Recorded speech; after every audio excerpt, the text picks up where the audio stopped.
টি-20 বিশ্বকাপের দল ঘোষণা নিয়ে আলোচনা করতে যোগ দিচ্ছেন কোচ ও ক্রিকেট বিশ্লেষক নাজমুল আবেদিন ফাহিম। জনাব নাজমুল আবেদিন ফাহিম, আপনাকে স্বাগত জানাচ্ছি ইন্ডিপেন্ডেন্ট সংবাদে। পুরো ধন্যবাদ। দেশ আজকে অপেক্ষায় ছিল যে আজ দুপুরে ঘোষণা হতে যাচ্ছে টি-20 বিশ্বকাপের দল ঘোষণা, এবং আমরা দেখলাম যে ইতিমধ্যে সেটা ঘোষণা হয়েও গেছে। টি-20 বিশ্বকাপে অধিনায়ক শান্তর, ডেপুটি ইনজুরিতে থাকা তাসকিন, সেক্ষেত্রে 15 জনের এই দলটি নিয়ে আপনার আসলে মূল্যায়ন কি? প্রথমেই দলে যারা সুযোগ পেয়েছি তাদেরকে অভিনন্দন, তাদের বিশ্বকাপে ভালো যাক এটা চাইবো। আমি খুব কিছুটা হতাশ হয়েছি সাইফুদ্দিনকে না দেখে। কারণ সাইফুদ্দিন রিসেন্টলি জিম্বাবুয়ে সিরিজেও কিন্তু ম্যাক্সিমাম ম্যাচ খেলার সুযোগ পেয়েছে। বোঝা যাচ্ছিল যে সাইফুদ্দিনকে নিয়ে যথেষ্ট ইতিবাচক চিন্তা ভাবনা আছে সিলেক্টরদের। তবে শেষ একটা ম্যাচে তার কিছুটা খারাপ পারফরমেন্স, এবং কিছুটা বলবো না, বেশ ভালোই খারাপ পারফরমেন্স, সেটার কারণে তাকে দল থেকে বাদ দেওয়া হলো আমার ধারণা। এবং এবং শুধু তাই না, যে অতিরিক্ত যে দুজনকে নেওয়া হচ্ছে রিজার্ভ হিসাবে, সেখানেও সাইফুদ্দিনের জায়গা হলো না। এইটা আরো বেশি হতাশা কিন্তু। যাকে নিয়ে যাওয়া হচ্ছে সে রিসেন্টলি এই দলের সাথে ছিল। সো একটা একটা ম্যাচে খারাপ পারফরমেন্সের জন্য এভাবে প্রায়শ্চিত্ত করতে হবে, এটা ঠিক আমি আশা করিনি। কিন্তু ডেফিনেটলি ও ভালো বল করেনি সেই ম্যাচে।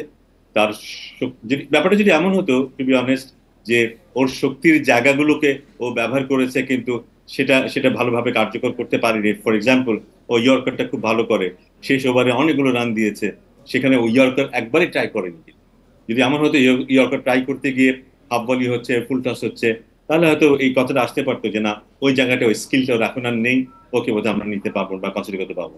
সেটাও চেষ্টাই করেনি। আমার মনে হয় এখনো চেষ্টা করলে ভালো ইয়র্কার করতে পারবে। কিন্তু আমার মনে হয় আমরা একজন একজন ভালো খেলোয়াড়কে, যাকে আমরা হয়তো খুব সিরিয়াসলি 11 জনের মধ্যে হয়তো রাখার চিন্তা ভাবনা করতে পারতাম, তাকে বোধহয় আমরা আমার দলের সাথে নিতে পারলাম না। এটা একটা ব্যাপার আছে। আর আর তানভীর ইসলাম খুব নিজেকে সৌভাগ্যবান মনে করতে পারে আমার মনে হয়।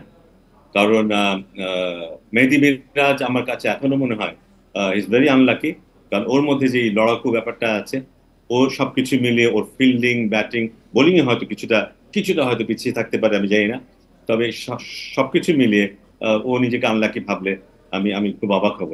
সো আদারওয়াইজ বাকি সব যা অনুমিত ছিল তাই হয়েছে।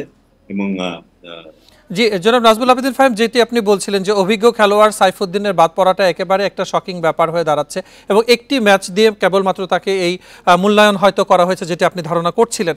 এর সূত্র ধরে আসলে বলতে চাই যে এবারে আমরা নতুন মুখ যেমন দেখছি, যে তানজিদ তামিম এবং তানভীরের কথা বলছিলেন, বিষয়টা আসলে একটু ঝুঁকি হয়ে যাচ্ছে কিনা? একটা সময় বলবে। এরা যে এরা ভালো খেলোয়াড় না তা তো না, এরা ভালো খেলোয়াড়। এরা এরা কিন্তু তাদের যোগ্যতা প্রমাণ করেই এতদূর এসেছে, তাতে কোনো সন্দেহ নেই। বাট সেই অভিজ্ঞতা কতটুকু আছে, বিশ্বকাপের যে চাপ এবং এখনকার টি-20 খেলার যে ট্রেন্ড, সেখানে ওরা কতটুকু মানিয়ে নিতে পারবে, সে প্রশ্নটা থেকেই যাবে। এবং এটা আমরা যতদিন না দেখবো ততদিন বুঝতে পারবো না। তবে এখানে অনেক অনভিজ্ঞ খেলোয়াড়রা চলে এসছে, এটা এটা বলতেই হবে। তবে যাই হোক না কেন, এটাই এখন আমাদের বিশ্বকাপের দল। এটার পেছনে আমাদের থাকতে হবে। এই দলকে আমাদের সাপোর্ট করতে হবে, হোয়াট এভার ইট ইজ। আমার মনে হয় এ নিয়ে বোধ হয় আমরা আলাপ কিছু না করলে বোধ হয় হয়তো ভালো, যে কে হতে পারতো, কি হতে পারতো।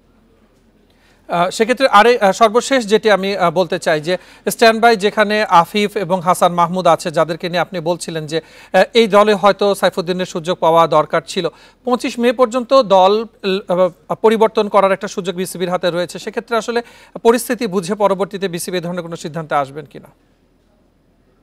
আমার মনে হয় না সাইফুদ্দিনের আর সুযোগ হবে।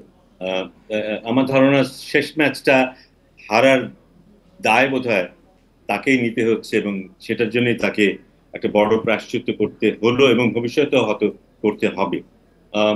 ওর দিকে বোধহয় আর আর যাবে না বাংলাদেশ ক্রিকেট বোর্ড। যারা আছে তাদেরকে নিয়ে হয়তো ইয়ে করবে। যদি তাসকিন সুস্থ হয়ে যায়, হোপফুলি ও সুস্থ হয়ে যাবে, তাতে আমাদের সবচেয়ে স্ট্রংগেস্ট বোলিং অ্যাটাক নিয়ে আমরা খেলতে পারবো। আর ইন কেস যদি দুঃখজনক ভাবে ওই সুস্থ হতে না পারে, অল্টারনেটিভ আমরা নিয়েই যাচ্ছি, হয়তো হাসান মাহমুদকে আমরা দেখতে পাবো দলের সাথে যুক্ত হতে সেই ক্ষেত্রে।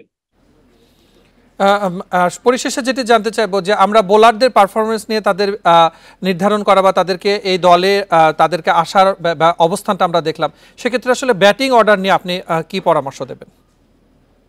না, ব্যাটিং এ কিছুটা ক্রাইসিস তো আছে, বিশেষ করে উদ্বোধনী ব্যাটিং এ আমাদের কিছুটা ক্রাইসিস আছে। তানজিদ তামিমকে দেখছি কিছু রান করেছে।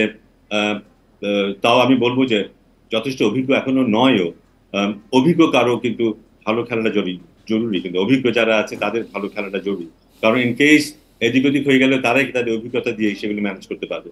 বাট এটাও ভালো কথা যে তানজিদ তামিম ভালো খেলছে এবং এগ্রেসিভ একজন খেলোয়াড়, উদ্বোধনী ব্যাটসম্যান হিসেবে আমাদের দলে আছে। ও যদি ভালো খেলতে পারে খুব ভালো। অন্য যারা আছে সৌম্য সরকার কিংবা লিটন কুমার দাস, এদেরও উচিত হবে যত দ্রুত সম্ভব ফর্মে ফিরে আসা। মাঝখানে যারা আছে তারা বোধহয় কম বেশি রান করছে, ওখানে সাকিব আছে, তহিদ হৃদয় আছে, অনিক আছে, মাহমুদুল্লাহ আছে। মিডল অর্ডারটা মোটামুটি আগের বছরগুলির তুলনায় ভালো বলতে হবে। তবে আমাদের উদ্বোধনী ব্যাটসম্যান নিয়ে কিছুটা দ্বিধাদ্বন্দ্ব বা কিছুটা সংখ্যা এখনো আছে। বোলিং আমাদের যথেষ্ট ব্যালেন্স। তাসকিন যদি খেলতে পারে, আমার মানে বোলিংটা নিয়ে আমরা আশাবাদী হতে পারি।